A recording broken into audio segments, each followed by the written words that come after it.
वो इन्हीं 7 दिनों को मानता है।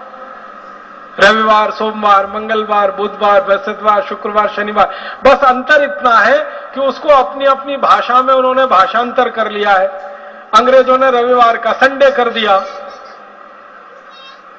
सोमवार का मंडे कर दिया, मंगलवार का ट्यूसडे कर दिया, बुधवार का वेडनेसडे कर दिया, गुरुवार का थर्सडे कर दिया, शुक्रवार का फ्राइडे कर दिया, शनिवार का सैटरडे। बस इतना ही किया है, भाषांतर ही किया है। बाकी कोई मूल बदलाव अंग्रेज नहीं कर पाए।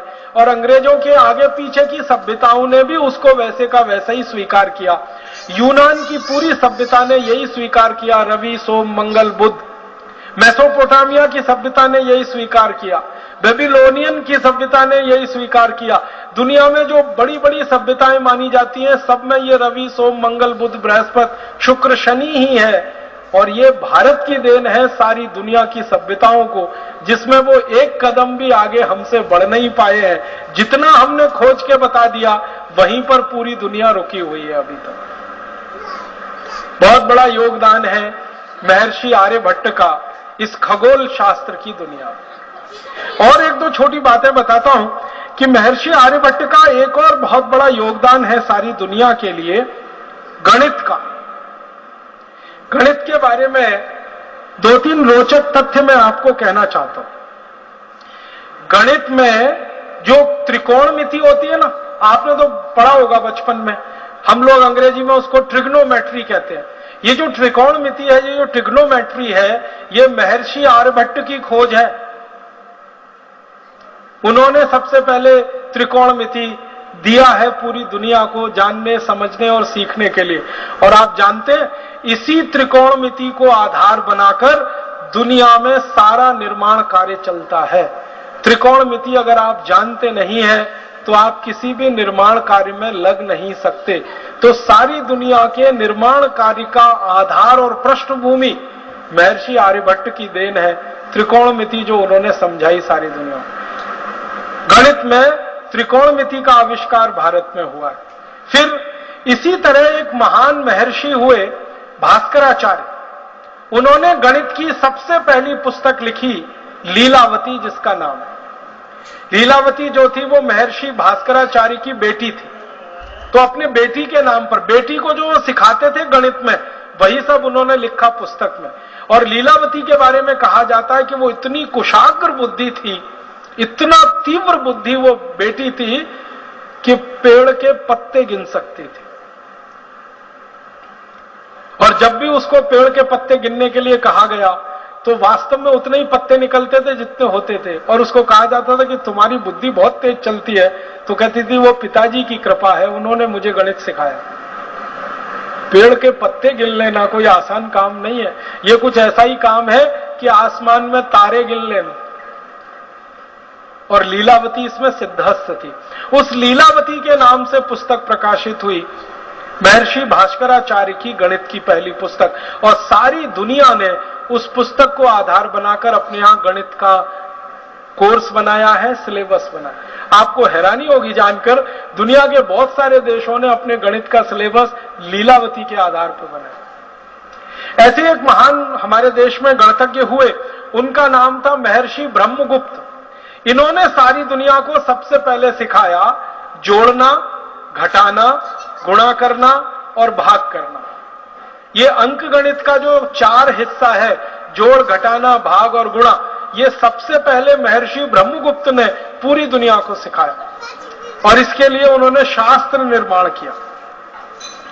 और महर्षि ब्रह्मगुप्त के ही नाम ये खोज है कि वर्ग करना और वर्गमूल करना, घन करना, घनमूल करना, ये भी उन्होंने सबसे पहले सूत्र दिया दुनिया को सीखने के लिए। और जो बीज गणित हम पढ़ते हैं, जिसको हम आजकल एलजबरा कहने लगे हैं, ये एलजबरा पूरा का पूरा महर्षि ब्रह्मगुप्त की देन है। हमारा आज का एलजबरा और उसका सिलेबस महर्षि ब्रह्मगुप्त के लिखे हुए पुस्तकों पर आधारित है सारा।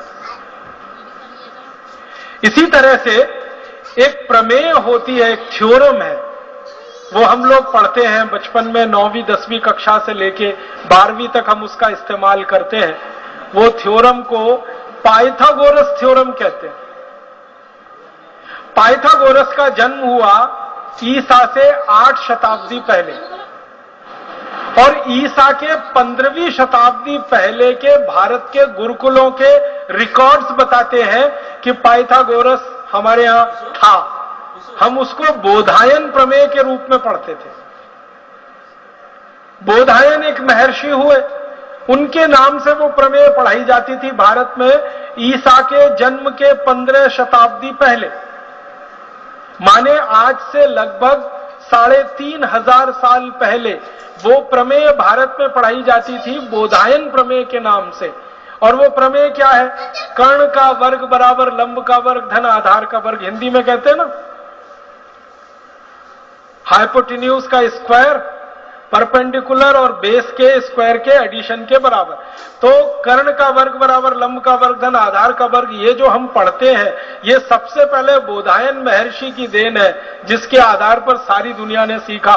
पाइथागोरस ने बेईमानी करके और चालाकी करके इसको अपने नाम से प्रकाशित करवा लिया, और वो आज तक सारी दुनिया इसी भ्रम में जी रही। इसी तरह से मैथमेटिक्स में, मॉडर्न मैथमेटिक्स में एक थ्योरम इस्तेमाल होती है, बाइनोमियल थ्योरम।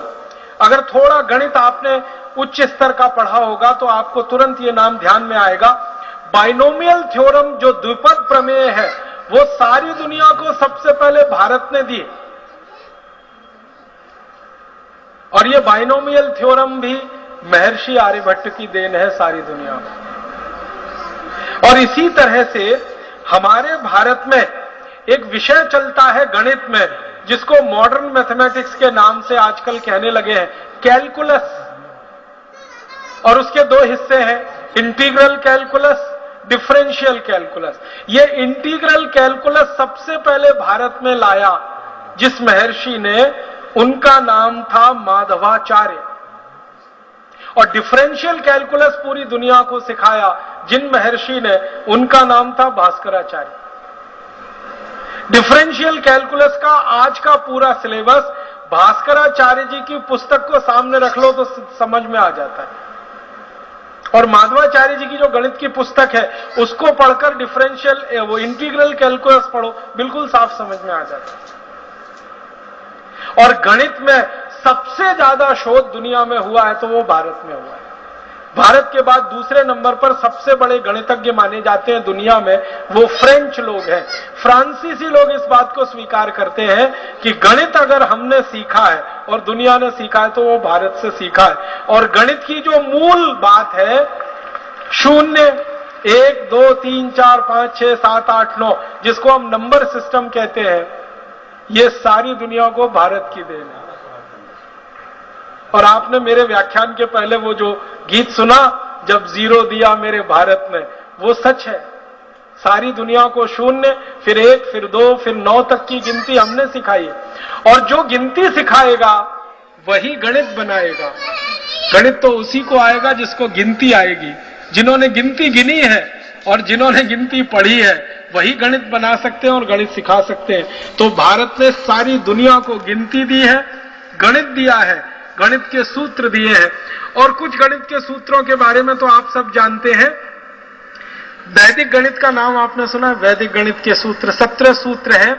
इन सूत्रों को जो सीख लेगा वो गणित का इतना बड़ा पंडित हो जाएगा कि कैलकुलेटर से ज्यादा तेज कैलकुलेशन वो कर पाएगा।